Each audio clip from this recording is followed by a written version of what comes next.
Who remembers Ben 10?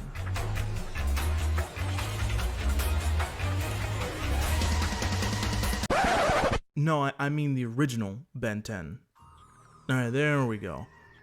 Created by Man of Action and produced by Cartoon Network, the show follows the epic story of a 10-year-old boy named Ben Tennyson on a road trip across the country with his cousin Gwen and his grandpa Max, when along the way he finds a mysterious alien watch called the Omnitrix that allows him to turn into 10 different aliens. And he does what any 10-year-old kid would do. Become a superhero, of course, and travel the country fighting all kinds of weirdos and evil aliens. The series was met with critical acclaim and sparked 3 more series and a reboot, winning 3 Emmys along the way. So, just like any popular cartoon in the mid-2000s, the show spawned multiple video games. This is a funny coincidence since the last video in this format that I made was also about a game based on a popular show from the mid-2000s, being Bakugan. Although Ben 10 does predate Bakugan by a couple of years. Anyway, let's jump into what is often regarded as the best game based on the show, Ben 10 Protector of Earth. And for this video I'm playing the PlayStation 2 version of the game, just to clarify. So this game presumably takes place in a branching timeline after the Season 3 finale of the classic series. The game starts with a little mosquito drone sucking DNA out of the Omnitrix while Ben is asleep in the rust bucket at the Grand Canyon. Anyway, the next morning, a meteor crashes into the canyon, waking the Tennysons up. Then, right off the bat, this game nails the show's writing and comedy. Something's crash-landed over there in the canyon. I'm going to go hack into the ranger station cameras. Maybe we can get a closer look. Don't bother. Leave this to a professional. I'll just accelerate over there and check it out myself. It's hero time. Go, mighty Omnitrix power? So, Gwen, what do you have from those ranger station cameras? Ben has lost access to all of his aliens and only has access to Heat Blast and Forearms. The game is a side-scrolling beat-em-up with pretty simple controls. The square button is your light attacks, triangle is heavy attacks, and circle is your special attack button, and X is the jump button. They can each be strung together to do all kinds of unique combos and special moves. The HUD on the top left corner of the screen is a pretty cut and dry design. The big red bar is your health, the yellow bar is the experience bar that fills as you defeat enemies, and every time it fills up, you can unlock a new move or combo for your aliens. And the Omnitrix up there also shows what transformations you're on, but can also serve as a timer / special meter. It drains slowly over time, and drains faster the more you use your special moves. Speaking of which, Ben's special move is Dark Souls. Which makes sense because when the Omnitrix runs out of energy or your health reaches 0, you turn back into Ben and have to wait for it to recharge. One good thing about this is that you essentially have 2 health bars because Ben will always have a full bar of health after transforming. The bad thing is, Ben is essentially useless since he doesn't do a lot of damage and has no double jump. But he is smaller than his aliens, which can come in handy. Each alien has their own special move. Forearms can pick up and throw enemies, while Heat Blast can glide for a few seconds after double jumping. After progressing through the level and fighting Vilgax drones, gee, I wonder who's the main bad guy. It turns out that the meteor is actually a giant robot that resembles the one from the pilot. It's a really cool touch that you can see it walking around in the background while you progress on the level. It does a good job of building tension, because you know that at some point in this level you're going to have to fight this thing. God of War 2 does something similar in its opening level with the Colossus of Rhodes. Granted, you fight the Colossus 3 times in God of War 2, but it constantly shows up in the background, giving a looming sense of, how am I going to beat that thing?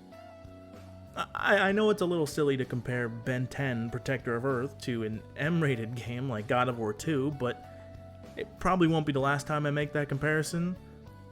Speaking of which,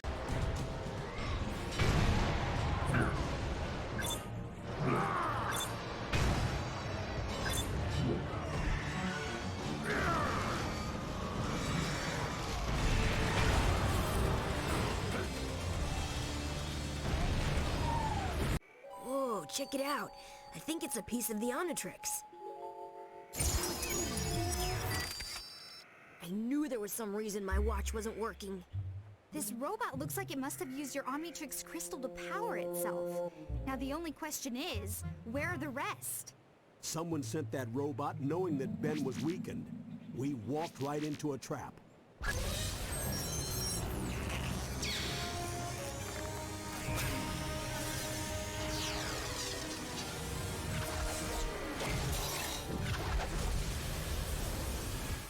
Hey, check it out. I can take my nose so fast you can't even see it.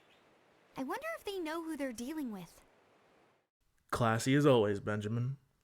After that ordeal, the family continues on their quest to gather the rest of the Omnitrix crystals and figure out who's behind all this. Even though it's obviously Vilgax, since, you know, Ben fought a swarm of his drones and one of his giant robots that he's fought before. Whatever, it's a kid's game. I'll let it slide.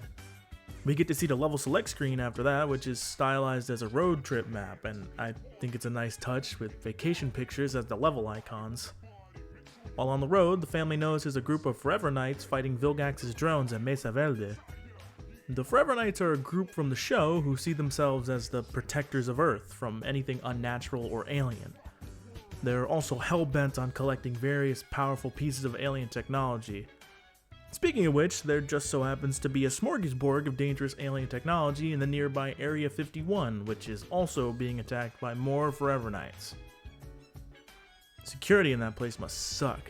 It's here that I should mention that each alien has their own special ability for solving puzzles. Forearms can push blocks, Heat Blast can absorb fire, and Accelerate can use his speed to hit switches. I'll talk about the other aliens when we unlock them.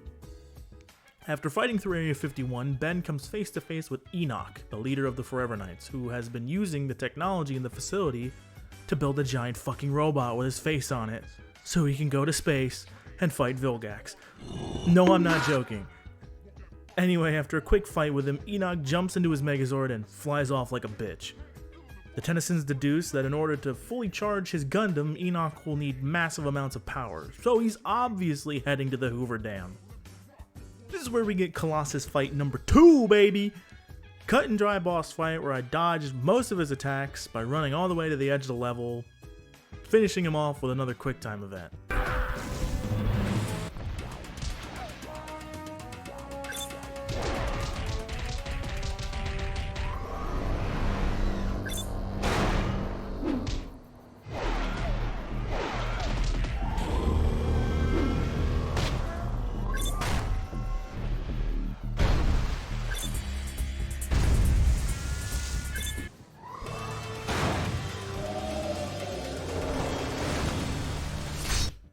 Turns out that Enoch's Ava unit was powered by an Omnitrix crystal. It never explained where he got it, by the way, and this is the last time you see the Knights in the whole game. Sag. Well, there's one more bad guy who's all washed up. Get it, Grandpa? He's all washed up? We should have gotten more information from him. There's something much bigger behind this. Hey, look! Isn't that another piece of the... Omnitrix? Why, yes it is.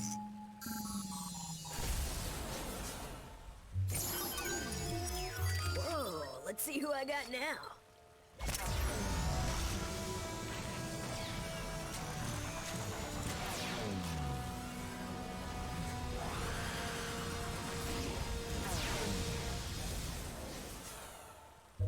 Oh, great!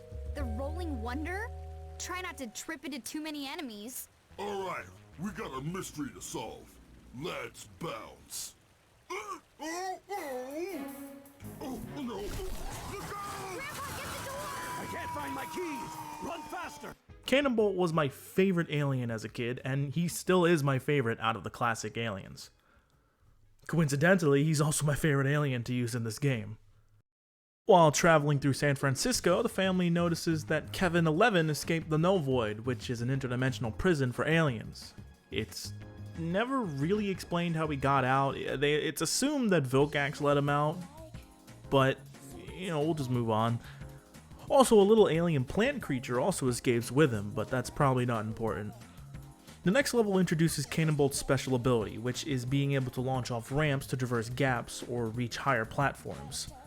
After looking through the city for Kevin, Gwen informs Ben that Kevin bolted into the forest and Grandpa Max ran after him. So obviously we gotta go save him. While trekking through the woods, we start noticing some unnaturally large vines and weird thorny dogs running around. I'm sure it's nothing to worry about. After getting away into the forest, we find Grandpa Max stuck to a tree with stinkfly goo and proceed to fight Kevin.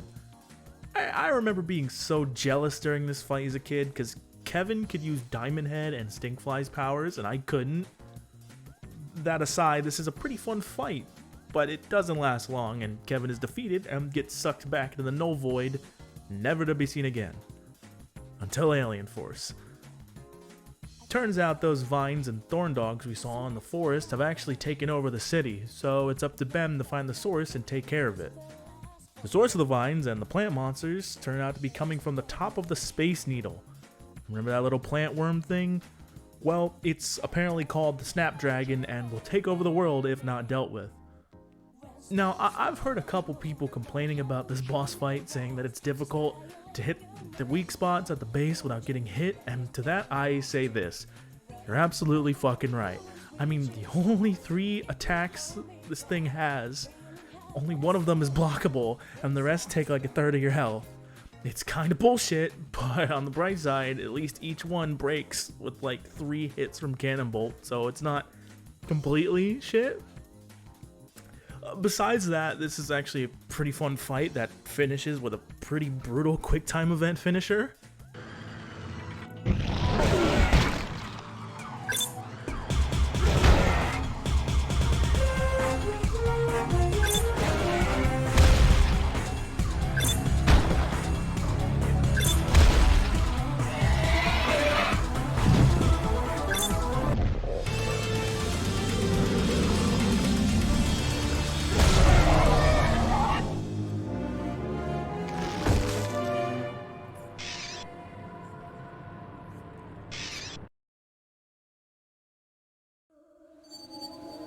Yeah, sweet! Another Omnitrix crystal. Let's see who I've got now.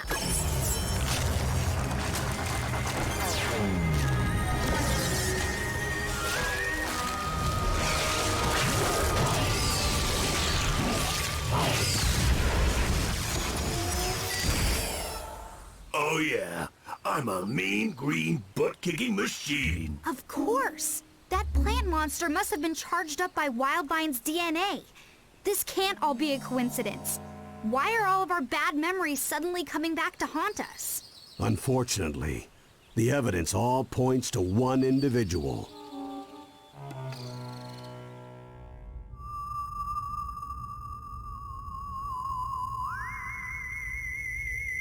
Why? Why am I surrounded by utter incompetence? I gave up the valuable crystals I stole from the Omnitrix so that the Tennyson boy would be destroyed! And the miserable peons that I so generously entrusted with those crystals are unable to do anything but fail me! You, however, have done well. Retrieving the null void projector was invaluable. Simply return to me the final item I need to complete my plans, and you will have both the Omnitrix and the boy to do with what you will. After a bit more deforestation, we head off to find the next Omnitrix crystal. Now we know for sure that Vilgax is behind all this, so the family heads to the Midwest to investigate further. This is the level where we're introduced to Wildvine's ability to grapple onto floating plants to swing across gaps. While making his way through the ancient mounds, we start running into alien werewolves and mummies. Oh, and Ben also stumbles upon an underground ancient ritual site where we find Hex, the sorcerer, trying to open a portal to another dimension to summon an army. But he doesn't really sound like himself. I don't know, sounds like he's got a frog in his throat or something. Into a living night. This fight is honestly pretty boring since all Hex does is shoot lasers, throw rocks, and teleport. It's just a lame cycle of dodging an attack, hit him a couple times, he teleports to the other side of the arena, rinse and repeat until you knock him out after he spams the same attack like 5 times, and it turns out that he was actually being possessed by Ghost Freak.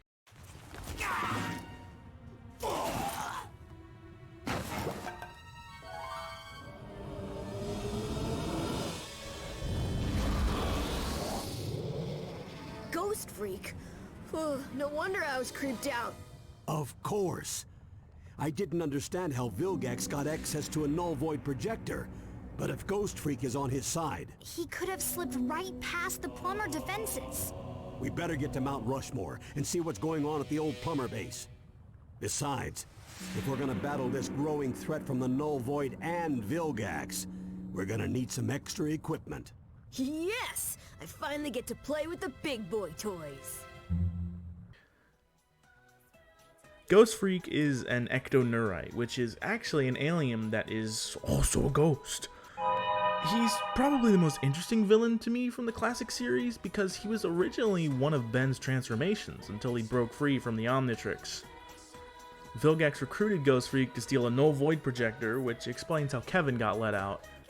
And after investigating the plumber base at Mount Rushmore, the family discovers that Ghost Freak also stole the ethereal amplifier, which can boost negative energy to dimensional proportions.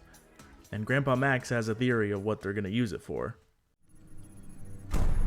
We're too late. Ghost Freak has taken the ethereal amplifier. What's that? Some sort of supernatural stereo? It boosts negative energy to dimensional proportions. Adapted to fit a null void projector, there's no telling how large a portal could be created. We've got to stop Ghost Freak before Vilgax gets his tentacles on that machine. How do we stop him? In all my years of fighting boogeymen, the best weapon has always been the same: information. We'd better get moving. It looks like he's headed to the Windy City. Thankfully, Grandpa Max tracks Ghost Freak to the good old Windy City, Chicago, and after fighting through the city, we see a cutscene of Vilgax rewarding Ghost Freak for giving him the ethereal amplifier. You have done well, my ectoneurian ally. And one good turn deserves another. So much power! Yes, now go use it to claim the Omnitrix as your own, and finally rid us both of that insufferable brat Tennyson once and for all! The fool thinks he is hunting me, but the hunter shall soon become the prey! After that, the Tennysons manage to track down Ghost Freak to the Gold Coast Theater. Time for another boss fight, baby! So, this fight is actually pretty cool, since you don't start out fighting Ghost Freak directly. Ghost Freak will summon enemies from a portal that he proceeds to possess, so you need to beat up his host and force him out. But you can't punch a ghost, right? So, the gimmick is that once you knock out his host and force him out, you then use Wildvine's grapple ability to open the curtains in the theater to damage Ghost Freak since he's hurt by sunlight, which I think is a pretty cool gimmick. After doing that a couple of times, the floor breaks, causing you and Ghost Freak to fall into the basement, where you gotta do a little puzzle to direct a light beam to hit Ghost Freak to stop it from opening another portal. From there, it's just a regular fight with Ghost Freak phasing in and out. Kinda boring, unfortunately, compared to the first phase, but the QT to send him back to the Null Void is actually pretty cool.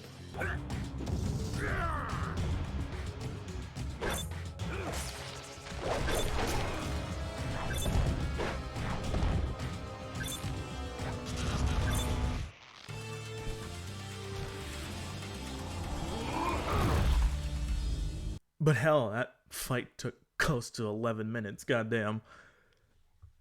We gain another crystal, which instead of unlocking another alien, unlocks the Master Control. Master Control allows Ben to swap from alien to alien and no longer time out, so this is where the fun begins. After cleaning up the rest of Ghost Freak's goons, we follow another trail down south to investigate traces of Omnitrix DNA. Anything involving DNA shenanigans almost immediately points to the work of Dr. Animo. The hunch turns out to be correct, as we find snakes spliced with Stinkfly's DNA and bobcats spliced with Wildmud's DNA. We find Animo's secret lab soon after, but while investigating, Animo kidnaps Gwen, so we have to track him down fast before he turns Gwen into a monster. Ben and Grandpa manage to track down Clancy in the bayou.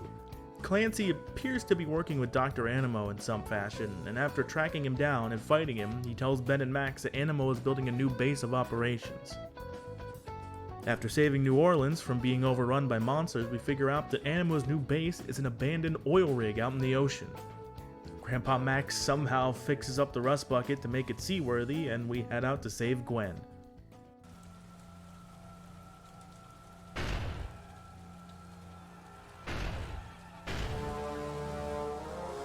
You've arrived! Wonderful! You've seen the glorious creations I've made using your DNA. Imagine what I'll do when I have the rest.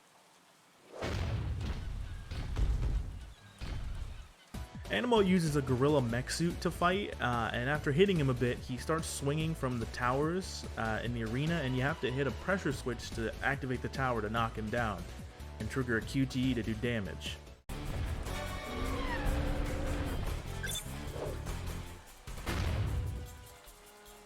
Rinse and repeat a few times before triggering the final QTE.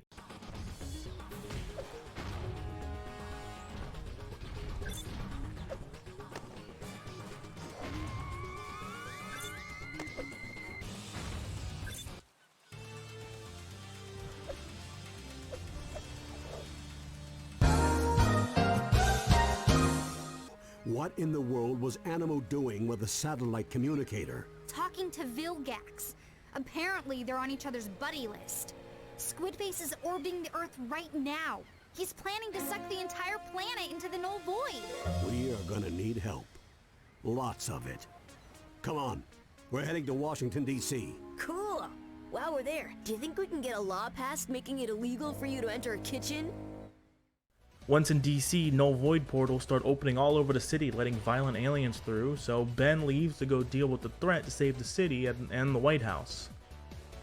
With the government preoccupied, the family decides to make a beeline for the Kennedy Space Center to get to space on their own. Turns out that the Space Center is just deserted, since Max drives to the main gate with absolutely no security to be found. I guess they're with their families, I don't know. I fought my way through hordes of Vilgax drones to make my way to the experimental propulsion lab, where I met with the cyborg bounty hunter 6-6, who is like just really cool, super mysterious Boba Fett type guy.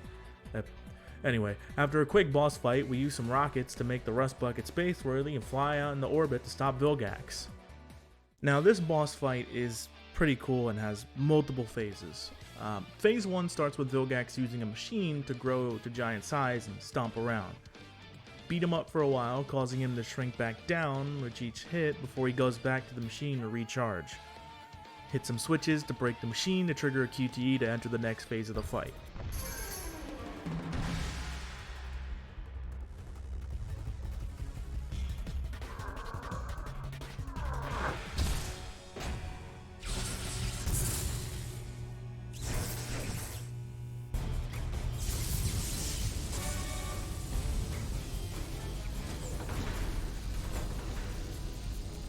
So yeah, now Vilgax can fly somehow, and the trick is to launch up ramps around the arena as Cannonbolt to bonk him on the head enough times to knock him down so you can fight him normally before he takes flight again a few minutes later.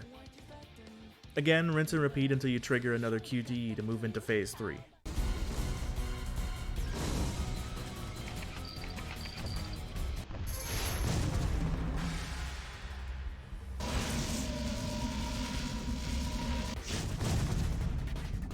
Vilgax will now electrify the floor, so you have to use Wildvine to swing around the arena from the released floating plants to fight him in the air.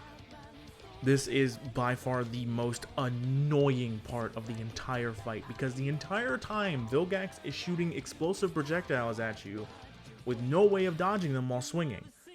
Eventually you can knock him down to fight him normally, but not for long, because he'll just hop up into the air again and re-electrify the floor. But if you manage to deal with it a few more times, you'll trigger the finishing QTE to take Vilgax down alien style.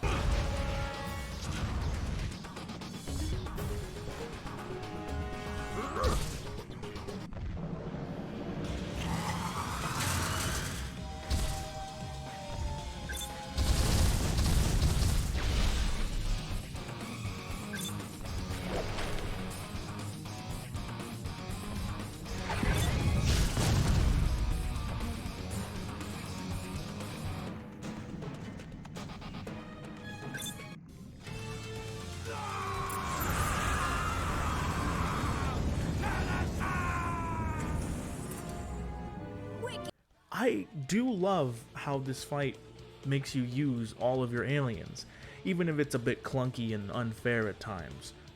But with Vilgax defeated, Ben grabs the rest of the Omnitrix crystals, which destabilizes the Null Void projector, causing Vilgax and his ship to be sucked into the portal, never to be seen again. Until Alien Force. This game was a blast to play, and while it's disappointing to only be able to play as half of the original 10, I think that cutting the transformations to 5 was ultimately a good call. Each of the 5 aliens have a unique feel and are distinct from each other with fun combos and special moves as a result. And each level really gives a road trip feel, hitting famous landmarks across the country. The plot feels like it could be the plot of like a 2-part special or TV movie. And there are still plenty of Ben 10 games left to talk about that I just might cover some of them in the future. Anyway, I hope you enjoyed watching this little nostalgia trip as much as I enjoyed making it. So leave a like and subscribe if you enjoyed, and leave a comment suggesting more games for me to cover. I'm open to suggestions.